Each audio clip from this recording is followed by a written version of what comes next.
I'm Heather. For those of you who have attended these lectures before, it's great to be with you all again today. And today we're going to be talking about a very important topic in honor of Women's History Month. We're going to be talking about nutrition for women's health. So just a bit of background, women have very unique nutritional needs that change throughout our life cycle due to a number of hormonal and physiological changes. And a healthy lifestyle, which includes an appropriate diet, has been shown to decrease risk of heart disease and support women's health. So before we get into things, I just want to take a moment to acknowledge something. Our bodies are amazing.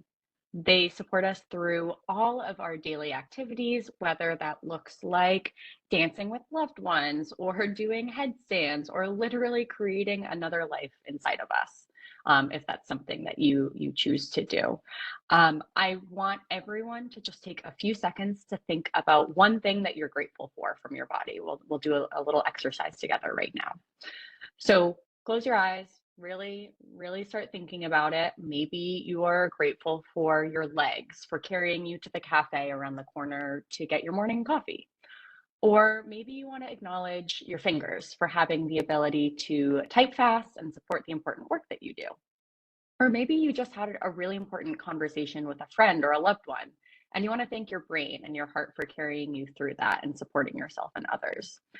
My point with all of this is that there's a lot about our bodies that we take for granted, and sometimes it's important to take a step back and just say thank you. And so, in addition to the act of saying thank you, there are a lot of other ways to practice gratitude towards our bodies. Taking care of ourselves through good personal hygiene, things like getting enough sleep, eating healthy foods, keeping good oral hygiene. These are all really good ways to support our bodies and provide the resources they need to thrive. And so one central component of supporting our bodies involves supporting our hormones. Hormones can be found at the root of the vast majority of our our body's functions and systems. And so basically, hormones are essentially just the chemical messengers of the body. They carry around information from one tissue or organ or system to another. They're involved in all sorts of things like metabolism, reproduction, mood, sleep cycles, sexual function, homeostasis, growth and development, you name it, there's probably a hormone involved. And so, as you might imagine, balanced hormones are really important for our well-being. Imbalances can contribute to medical conditions like diabetes, thyroid disease, irregular menstruation, PCOS, and infertility, just to name a few.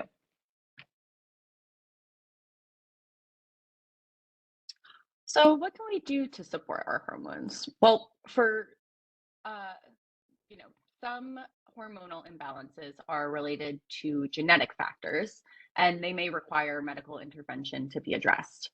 As far as what we have control over, though, we really want to focus on those lifestyle factors. Again, for those of you who have attended these lectures before, some of this might not be completely new to you, but some of it might be.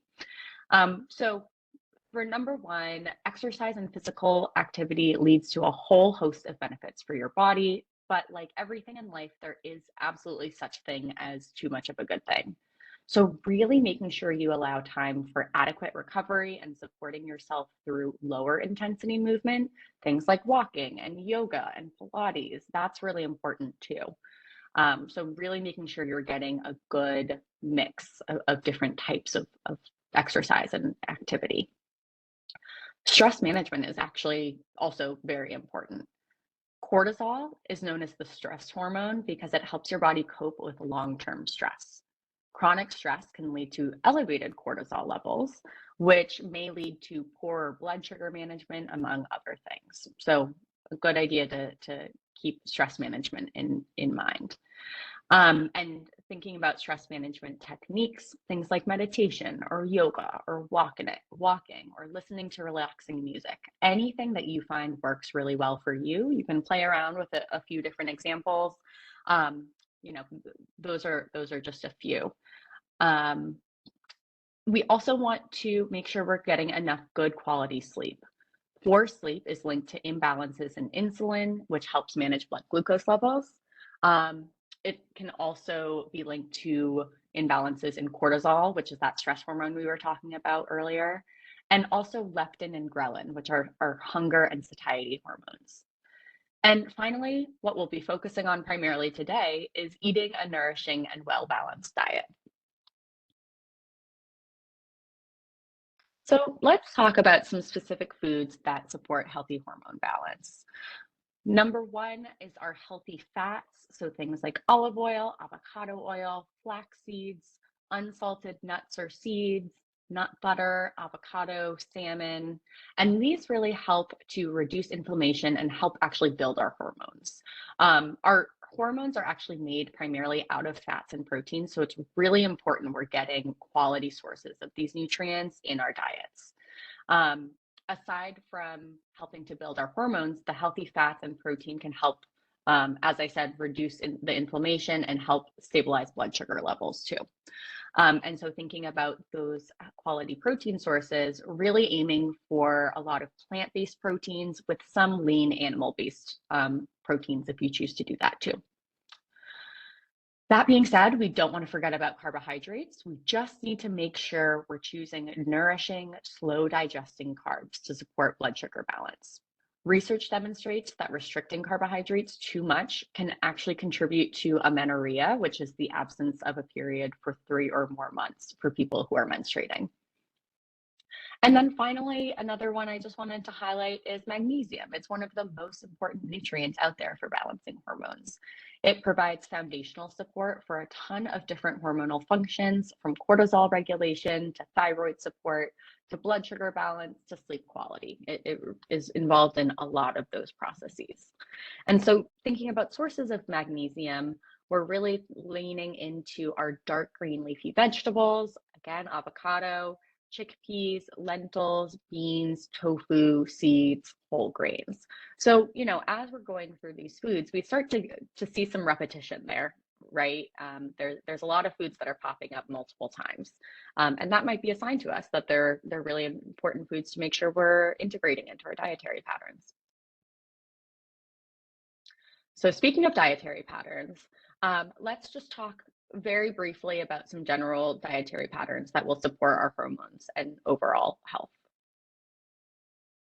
So again, for those of you who have attended these lectures in the past, you've probably seen this visual before.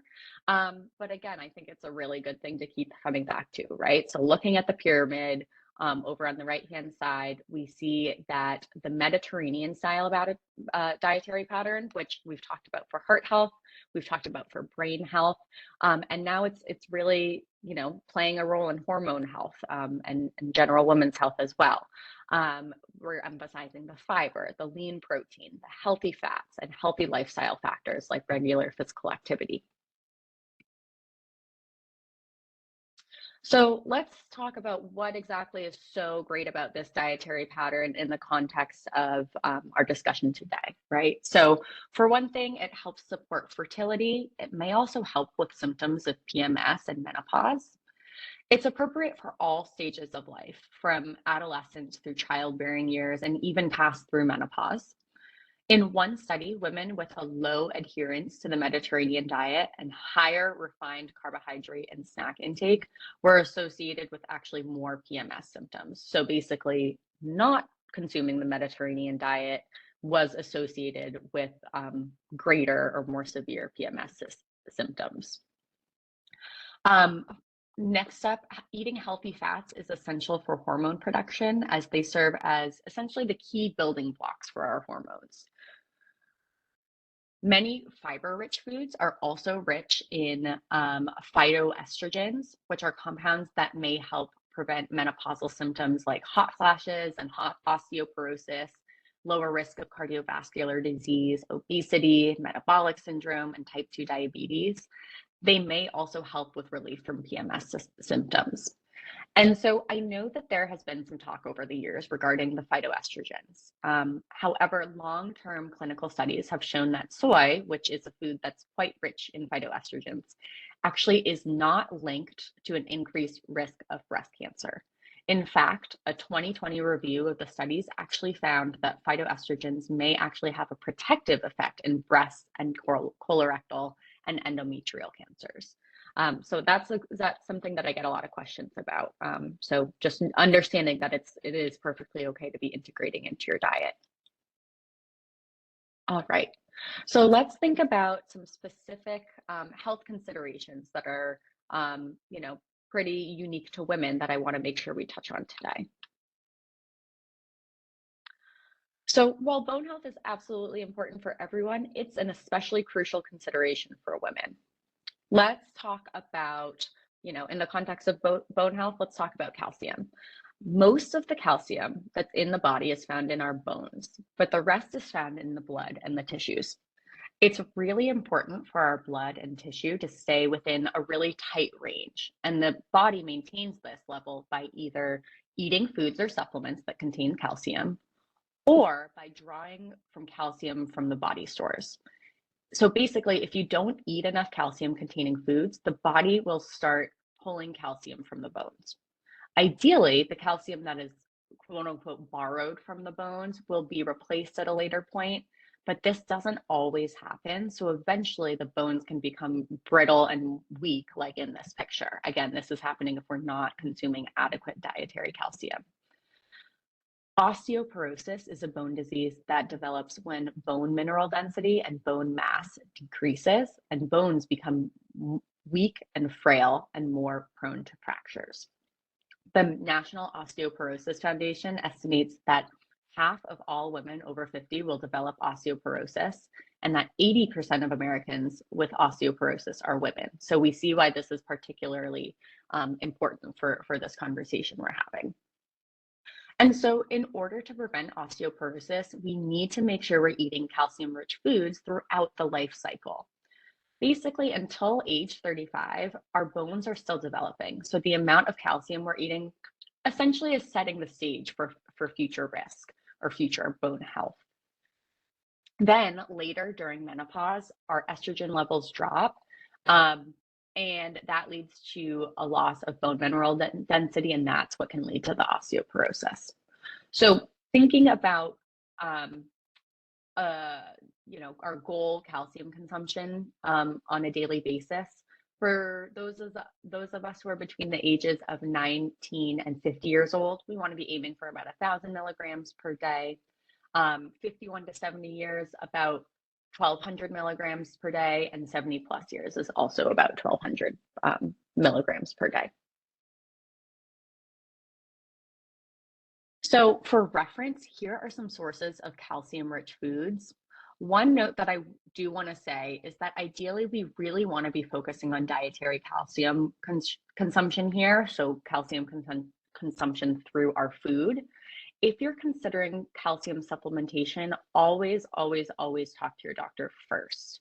The reason I say that is because research regarding calcium supplementation is a little bit mixed, but a recent review of the studies found that calcium supplements may increase the risk of heart disease, particularly in healthy postmenopausal women. So when we're trying to balance these general women's health concerns with our cardiovascular concerns, we want to make sure that we're striking the right balance there.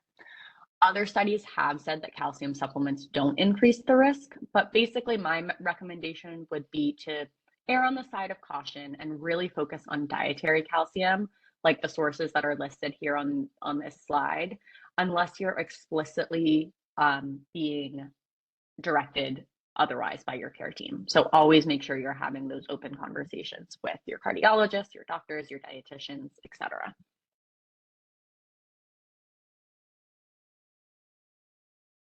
All right, so thinking about other concerns throughout the life cycle, let's talk about PMS for a moment. Basically, once women hit puberty, it is common to experience symptoms of PMS, which stands for premenstrual syndrome.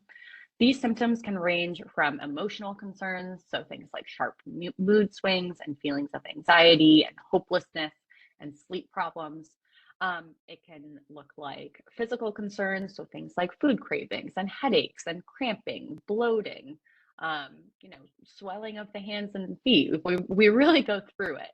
Um, and so basically, to help alleviate at least some of these symptoms, the Academy of Nutrition and Dietetics recommends focusing on the nutrients on the screen to help minimize these symptoms as best we can. So again, thinking about things like calcium, things like yogurt, almonds, kale, beans, fortified soy milk, or tofu.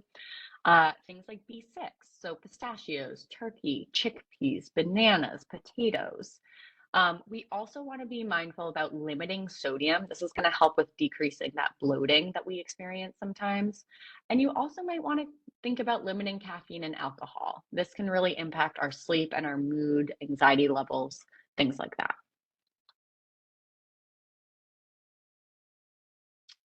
So moving on to fertility, for some women of childbearing age, family planning might be of interest. While there is no quote unquote magic diet that will automatically result in pregnancy, consuming a well-balanced diet filled with nutrient-dense food can really help the body prepare for supporting another life. So in general, we want to be again, consuming a balanced, nourishing diet. We want to be avoiding those fad diets, things that are overly restrictive. And, you know, in general, we want to be reducing our consumption of trans fat and increasing that good, healthy monounsaturated fat, things like avocados and olive oil. We want to be eating less animal protein and more plant-based protein. We want more high fiber and low glycemic carbohydrate rich foods. So basically thinking about things like whole grains, right? Whole wheat um, pasta, whole wheat bread, quinoa, bulgur, barley, brown rice, you name it. Multivitamins as needed. And then this is actually a time in the life where, again, everyone's individualized, but depending on clinical needs, this is actually a time where high fat dairy is often recommended in place of low fat dairy. So I know for you know, cardiovascular considerations, a lot of the times we're really leaning into that low fat dairy to help limit our saturated fat intake. For individuals who are hoping to get pregnant, sometimes it's actually more appropriate to be including that high fat dairy. And then finally, we want to make sure that they're getting adequate nutrient intake, right? Things like iron, folic acid, B12, omega 3s. Prenatal vitamins are recommended for most women trying to get pregnant. All right. So moving on to pregnancy for those who are interested. Once again, the key here is to focus on nourishing, nutrient-dense foods. Calories needs do change throughout pregnancy, but not necessarily to the extent of the eating for two myth that you may have heard before. In fact, truly doubling your caloric intake can actually increase your risk of pregnancy complications. So basically, in the first trimester, there's really no change in our caloric needs. By the second trimester, we want to be adding an additional 340 calories per day. And then by the third trimester, we want to be adding an additional 450 calories per day. This can look a little bit different if you're carrying multiples, twins, triplets, etc. But this is for singles. You know, we want to continue to eat a well-balanced diet. Again, we want to think back to the Mediterranean style dietary pattern, which is associated with a reduction in adverse outcomes, things like gestational diabetes and hypertension. And then for carbohydrates, we want to make sure we're getting at least 175 grams per day minimum during pregnancy.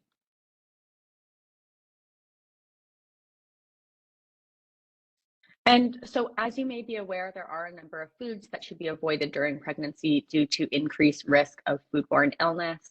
So these include things like deli meat, hot dogs, and refrigerated smoked seafood. The other thing is if you can cook until they steam, that you can consume them, but just know that you absolutely should not be eating them cold or raw. Rare, raw, or undercooked meat, poultry, fish, shellfish, and eggs is a no-go. Unpasteurized dairy products, unpasteurized fruit and vegetable juices, and raw sprouts are some other things that we want to keep an eye out for during pregnancy. All right, so finally, one last stage of life I want to highlight is menopause. Menopause is the time marking the end of a woman's menstrual cycle, and it is diagnosed after 12 months without a period. A lot of hormonal changes are happening at this time, including huge drops in estrogen and progesterone. So, some symptoms related to menopause are extremely common and include changes in weight and fat distribution, hot flashes, disturbances, and more. Again, when we're thinking about diet here, we really want to focus on the Mediterranean style patterns, and specifically foods containing phytoestrogens might help. Many menopause symptoms are thought to be related to a drop in estrogen levels, and phytoestrogens are compounds in foods that actually act like weak estrogens in your body. Basically, research demonstrates that a greater consumption of soy foods and cruciferous vegetables can actually lead to less fatigue and lower incidences of hot flashes, which is really interesting. So just some food for thought there.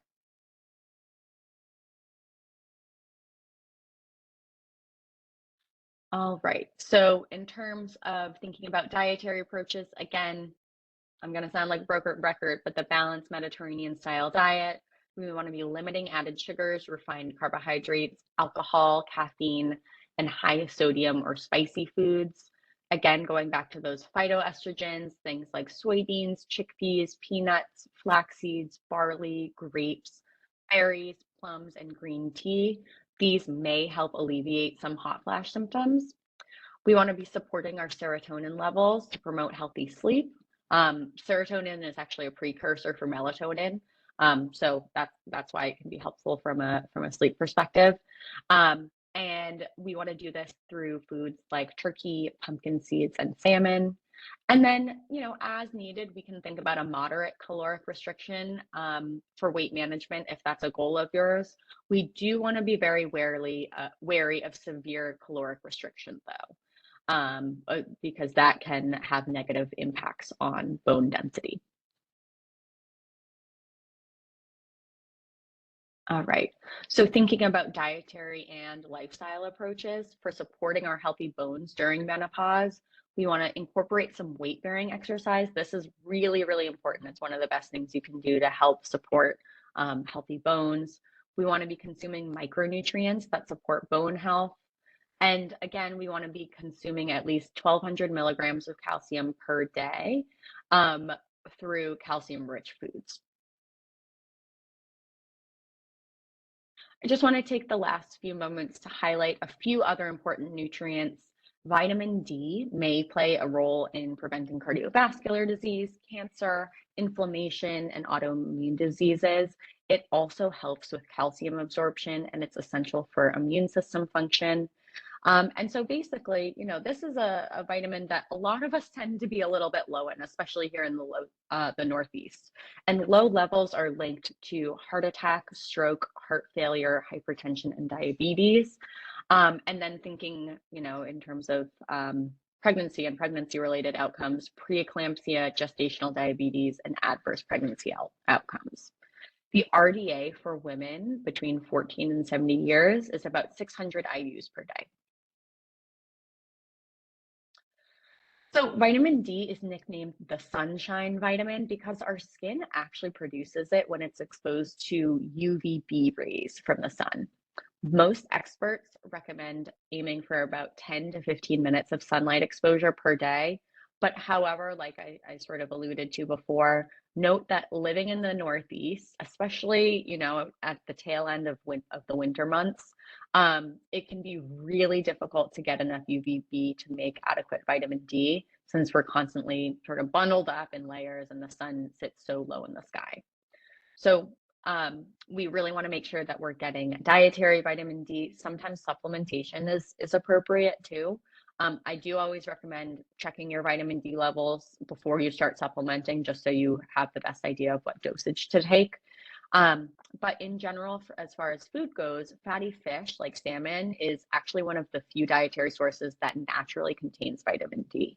So if you can choose wild caught, as some research has shown that the farm raised salmon only has about 25% of the vitamin D content of wild caught salmon. So that's kind of interesting. And again, the rest of the foods on these slides have some vitamin D in them as well, but typically they're fortified with vitamin D.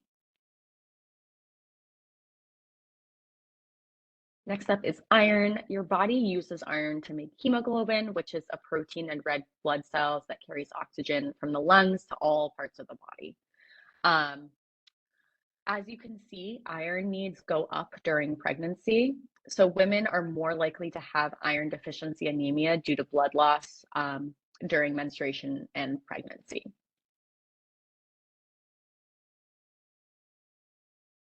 And thinking about the upper limit here, that's about 45 milligrams per day.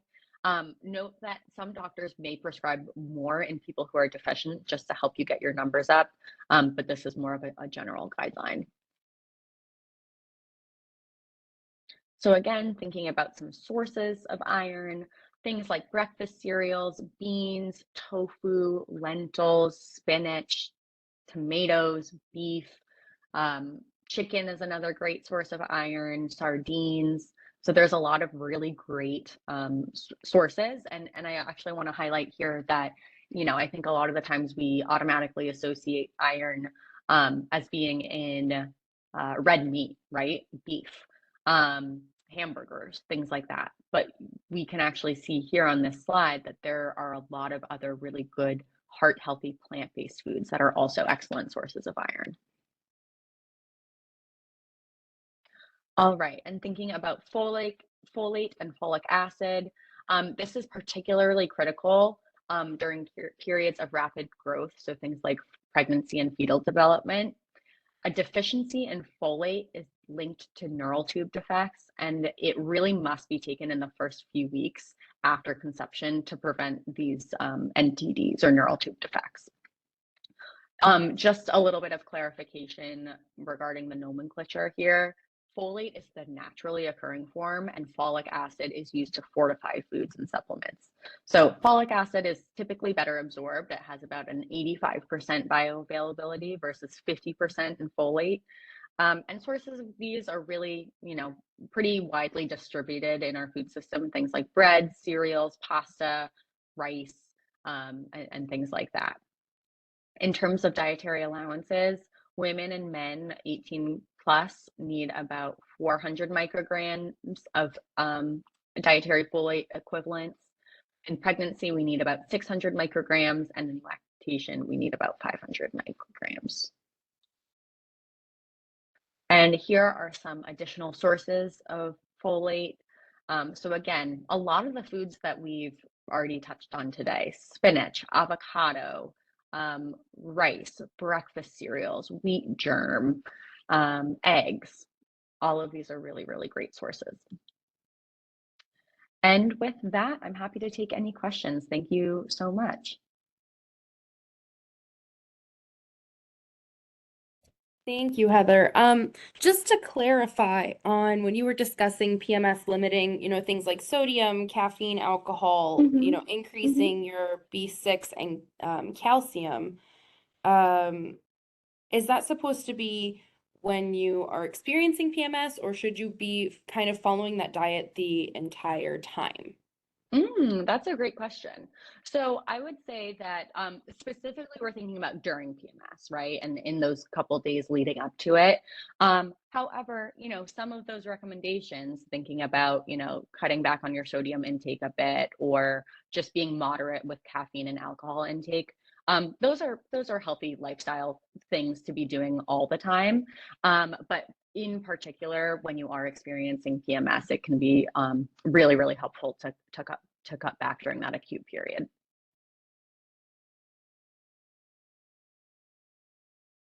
Great, thank you. Yeah, good question.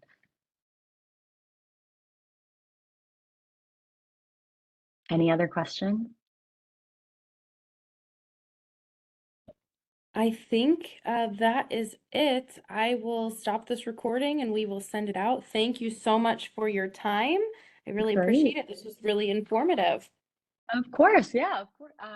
Happy to do it. Have a great day. Thank you. You too. Bye-bye. Bye.